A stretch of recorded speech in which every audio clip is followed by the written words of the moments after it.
Hello everyone, आज के इस वीडियो में हम डिस्कस करने वाले हैं बिजनेस लॉ के कुछ क्वेश्चंस को। इसमें 35 एमसीक्यूज़ हैं आपके। सबसे पहला आपका क्वेश्चन है, when was contract act enacted इन, यानी कि भारतीय व्यापारिक संनियम कब बना था। तो वो बना था 25 अप्रैल 1872 को। अगर पूछता है आपके क्वेश्चन में कि वो कब से कार्य करना प्रारंभ किया था, तो वो है आपका 1 सितंबर 1872। नेक्स्ट है, प्रपोजल व्हेन एक्सेप्टेड बिकम, जब प्रपोजल एक्सेप्ट हो जाता है तो वो क्या बनता है। तो वो उस समय बनता है वचन, यानी कि जब ऑफर प्लस एक्सेप्टेंस होता है तो वो बनता है प्रॉमिस। इसी प्रॉमिस में अगर कंसिडरेशन ऐड हो जाता है तो वो क्या बन जाता है, एग्रीमेंट। और एग्रीमेंट में जब प्लस करते हैं हम लोग इनफोर्सिबिलिटी का मतलब होता है प्रवर्तनीयता, जब उसमें ऐड होता है तो वो बनता है अनुबंध। नेक्स्ट आपका है, वॉइड एग्रीमेंट इज, व्यर्थ ठहराव होता है, अवैध, वैध, व्यर्थनीय या अप्रवर्तनीय। तो वॉइड एग्रीमेंट का मतलब क्या होता है कि वो कोई भी ऐसा ठहराव जो कानून द्वारा अप्रवर्तनीय है, तो उसे हम लोग बोलते हैं व्यर्थ ठहराव, अनइनफोर्सिबल बाय लॉ। नेक्स्ट क्वेश्चन आपका, कॉन्ट्रैक्ट विदाउट कंसिडरेशन, प्रतिफल के बिना ठहराव होता है। तो अगर कोई कॉन्ट्रैक्ट बनता है जिसमें प्रतिफल नहीं है तो वो वॉइड होता है, सेक्शन 25। क्वेश्चन आपका, which of the following is not correct, निम्नलिखित में से कौन सा सही नहीं है। ऑल एग्रीमेंट्स आर कॉन्ट्रैक्ट, सभी ठहराव अनुबंध होते हैं। Void agreement are void from very beginning, व्यर्थ अनुबंध प्रारंभ से ही व्यर्थ होते हैं। व्यर्थ अनुबंध नहीं होगा, व्यर्थ ठहराव होगा। व्यर्थ ठहराव प्रारंभ से ही व्यर्थ होते हैं। नेक्स्ट है, agreement contrary to act is called illegal, अधिनियम के विरुद्ध कोई भी समझौता किया जाए तो वो अवैध ठहराव होता है। लास्ट है, the word agreement is more wide than contract. तो इन सब में ये तीनों स्टेटमेंट सही हैं। जो फर्स्ट स्टेटमेंट है, सभी ठहराव अनुबंध होते हैं, ये गलत है, क्योंकि कोई भी ठहराव जब तक वो प्रवर्तनीय नहीं है वो अनुबंध नहीं बन सकता है। तो सभी के सभी ठहराव जरूरी नहीं है कि वो अनुबंध का रूप धारण ही करें, क्योंकि ठहराव के अंतर्गत void, valid, voidable, illegal, legal सारे के सारे आते हैं। इसीलिए इसका जो टर्म होता है वो अधिक वाइड भी होता है। नेक्स्ट है, both the parties agree upon same thing in the same sense is called, जब दोनों पक्षकार एक ही बात पर एक ही अर्थ में सहमत होते हैं तो उसे हम लोग क्या कहते हैं, उसे हम लोग कहते हैं प्रॉमिस, यानी कि वचन देना। नेक्स्ट है, in which section essentials of valid contract is defined, किस धारा में वैध संविदा के अनिवार्य तत्वों को परिभाषित किया गया है। तो वो परिभाषित किया है आपका 10 में। नेक्स्ट है आपका, which of the following is not characteristics of valid contract, निम्नलिखित में से कौन सा वैध अनुबंध की विशेषता नहीं है। तो एक वैध अनुबंध में 2 पक्षकार होने चाहिए, पर्याप्त प्रतिफल, वैधानिक संबंध स्थापित करने का उद्देश्य और स्वतंत्र सहमति। तो जो ये एडिक्वेट कंसिडरेशन बोला है वो जरूरी नहीं है कि जितने भी प्रतिफल हों वो सारे के सारे पर्याप्त ही हों, उनका कुछ मूल्य होना चाहिए, ये आवश्यक है, लेकिन वो पर्याप्त हों ये जरूरी नहीं है। जैसे एग्जाम्पल आप समझ सकते हैं कि मेरा पेन अगर वो 50 रुपये का है, मैं किसी को चाहूँ तो 2 रुपये में भी बेच सकती हूँ, मेरी अगर इच्छा है तो। मुझे अगर कोई दबाव नहीं डाला गया है, तो यानी कि जो प्रतिफल है वो जरूरी नहीं है कि एडिक्वेट ही हो, मुझे कुछ वैल्यू लगती है तो मैं किसी को भी वो बेच सकती हूँ। क्वेश्चन है, consent is said to be free when it is not affected by, सहमति कब स्वतंत्र कही जाती है। तो जब भी वो उत्पीड़न, अनुचित प्रभाव या मिथ्या वर्णन इन तीनों से प्रभावित न हो तो आपकी सहमति स्वतंत्र मानी जाती है। ऑल ऑफ द अबव होगा इसका। नेक्स्ट है, when acceptance of offer is conditional it becomes, जब जो सहमति मिलती है वो सशर्त हो, यानी कि शर्त के साथ हो, तो उसे वो क्या बन जाता है, तो वो बन जाता है आपका प्रतिप्रस्ताव। अब स्वीकृति सशर्त मतलब क्या है कि जैसे ए अपनी कार बेचना चाहता है बी को 5 लाख रुपीज़ में, अब बी क्या करता है, उसको कहता है कि मैं 4 लाख में खरीदूंगा। उसने कंडीशन क्या लगाया कि मैं कंसिडरेशन आपको 4 लाख रुपया दूंगा, अगर आप ठीक समझते हैं तो आप मुझे वो बेच दीजिए। तो उसे हम लोग बोलते हैं प्रति प्रस्ताव। और यहाँ पर ए ने इनिशियल ऑफर दिया था, यानी कि जो प्रारंभिक प्रस्ताव था वो ए के द्वारा दिया गया था। बी ने उस प्रस्ताव को काट दिया है, यानी कि वो प्रस्ताव खत्म। अब प्रस्तावक की स्थिति में कौन है, बी है। ए के जो स्थिति थी वो खत्म हो चुकी है, अब ये एक्सेप्टर बन चुका है। अगर उसे ठीक लगता है तो वो अब सहमति प्रदान करेगा। जब वो सहमति दे देगा तब इनके बीच में कॉन्ट्रैक्ट बनेगा।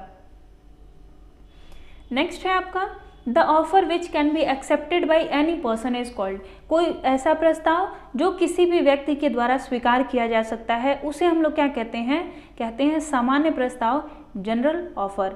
और कोई भी ऐसा प्रस्ताव जो सिर्फ स्पेशल पर्सन के द्वारा किया जाता है उसे हम लोग बोलते हैं स्पेसिफिक। और क्रॉस ऑफर मतलब होता है कि जब बिना जाने दो पक्षकार एक दूसरे को प्रस्ताव देते हैं तो उसे हम लोग बोलते हैं क्रॉस ऑफर। और क्रॉस ऑफर के अंतर्गत दोनों के दोनों पक्षकार एक ही स्थिति में रहते हैं, यानी कि प्रस्तावक की स्थिति में। कोई अपनी स्थिति को छोड़ करके वो एक्सेप्टर को एक्सेप्ट कर सकता है। आई होप समझ में आया हो आपको। नेक्स्ट है आपका which of the following offer is allowed to remain open for acceptance over a period of time. निम्नलिखित में से कौन सा प्रस्ताव एक निश्चित अवधि के लिए स्वीकार करने के लिए खुला रहता है, तो वो है आपका स्टैंडिंग ऑफर, जिसको हम लोग बोलते हैं टेंडर ऑफर भी। वर्ड्स को थोड़ा घुमा करके एमसीक्यूज बन सकते हैं आपके। नेक्स्ट क्वेश्चन आपका एक्सेप्टर कैन रिवोक एक्सेप्टेंस। स्वीकारकर्ता स्वीकृति को कब रद्द कर सकता है या खंडित कर सकता है। तो उसके ए ने जो ऑफर दिया है उसकी स्वीकृति बी ने लेटर के माध्यम से किया है, तो ये लेटर ए के पास पहुँचे उसके पहले ये अपनी स्वीकृति का खंडन कर सकते हैं।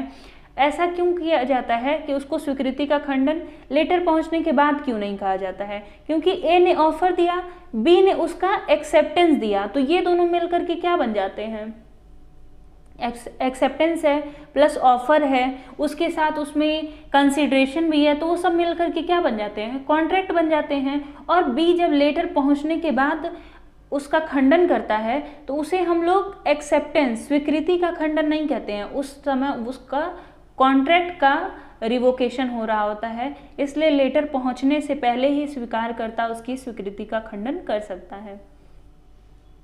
नेक्स्ट आपका है कंसिडरेशन में भी प्रतिफल हो सकता है, तो वो भूतकालीन, भविष्य और वर्तमान तीनों का हो सकता है, all of the above. Next question आपका essentials of a valid consideration. Consideration की आवश्यक लक्षण कौन कौन से हैं, ये वचनदाता की इच्छा पर होना चाहिए, एट डिजायर ऑफ प्रोमिसर सही है, लीगल होना चाहिए और वैल्यूएबल होना चाहिए, all of the above.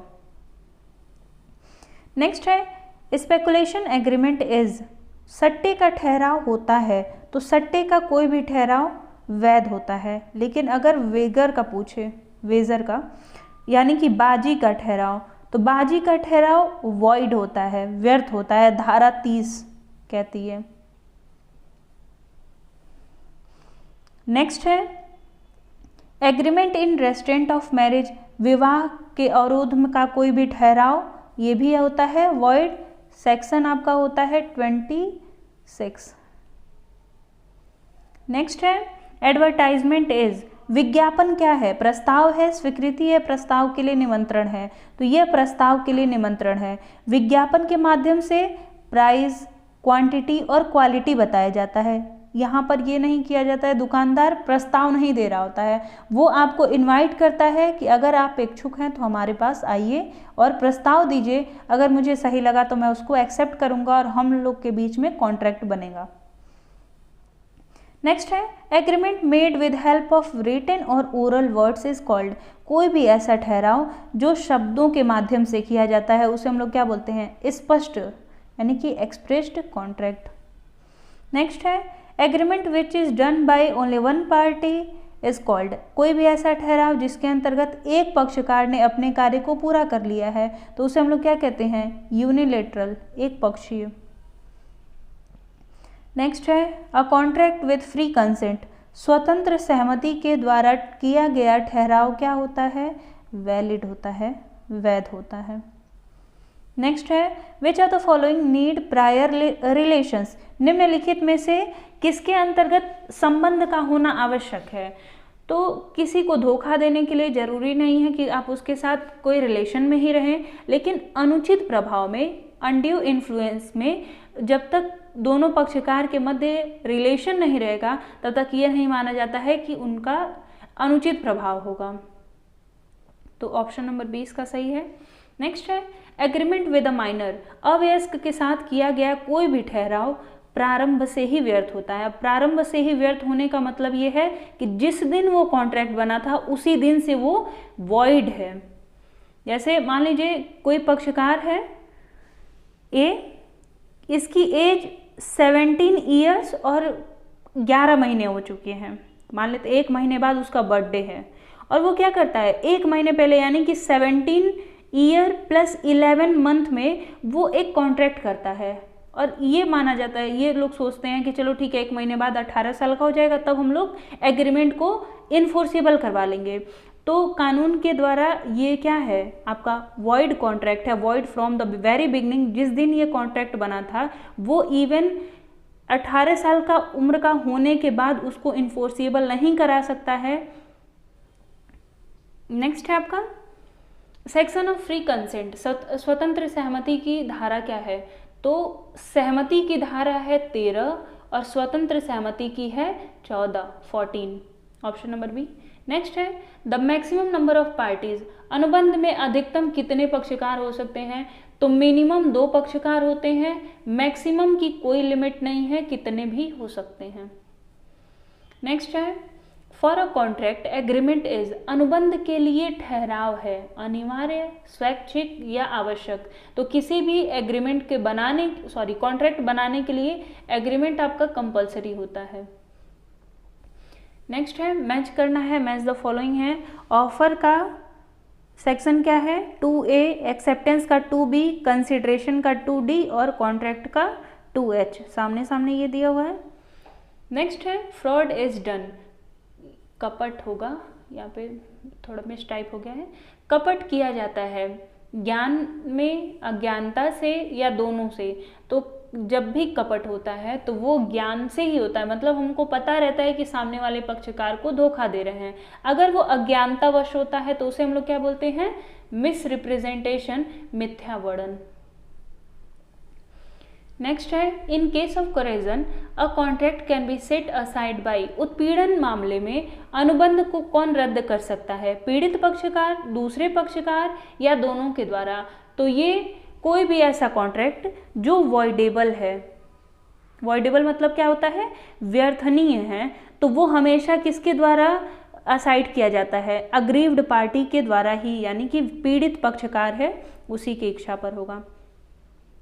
Next है मैच द फॉलोइंग, इसमें सामने सामने सबका सेक्शन दिया हुआ है। उत्पीड़न का 15 है, अनड्यू इन्फ्लुएंस यानी कि अनुचित प्रभाव 16, फ्रॉड कपट का 17, मिस रिप्रेजेंटेशन का 18 है और मिस्टेक का कितना है? 20 और 22 दोनों। 19 में क्या डिफाइन किया गया है? मिस रिप्रेजेंटेशन के क्या प्रभाव पड़ते हैं वो डिफाइन किया गया है।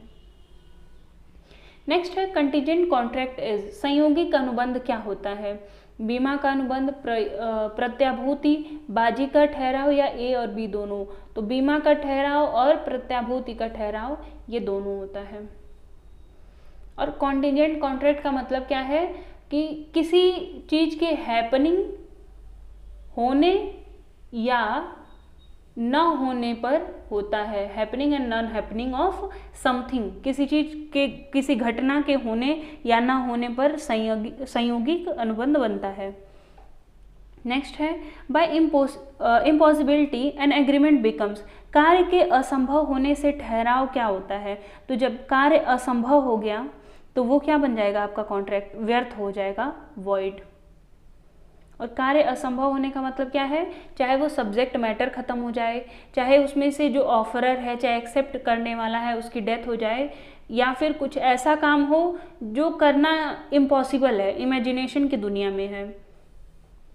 नेक्स्ट है अर्ध अनुबंध का निर्माण कैसे होता है। कोसी कॉन्ट्रैक्ट सरकमस्टांसिस के द्वारा बनते हैं, परिस्थितियों के द्वारा। नेक्स्ट क्वेश्चन है आपका liability of joint promisor is, यानी कि संयुक्त वचनदाताओं में उनकी दायित्व कैसे होते हैं। तो उनका दायित्व ज्वाइंट भी होता है और सेवरल भी होता है। नेक्स्ट आपका लास्ट क्वेश्चन है a personal contract can be performed by, यानी कि व्यक्तिगत अनुबंध किसके द्वारा परफॉर्म किया जाएगा। व्यक्तिगत अनुबंध का मतलब ये होता है कि किसी पर्सन के स्किल के से कॉन्ट्रैक्ट किया गया है। जैसे एक पेंटर से कॉन्ट्रैक्ट अगर आप करते हैं तो क्यों करेंगे, उसके स्किल्स आपको अच्छे लगे हैं इसलिए आप करेंगे। तो अगर आप जाते हैं किसी पक्षकार के पास जिसकी कुछ पर्सनल स्किल है तो वो परफॉर्म कौन करेगा, तो जाहिर सी बात है जिसने प्रॉमिस किया है ऑप्शन नंबर सी वही करेगा, वचनदाता ही करेगा, उसका लीगल रिप्रेजेंटेटिव या उसका एजेंट नहीं करेगा।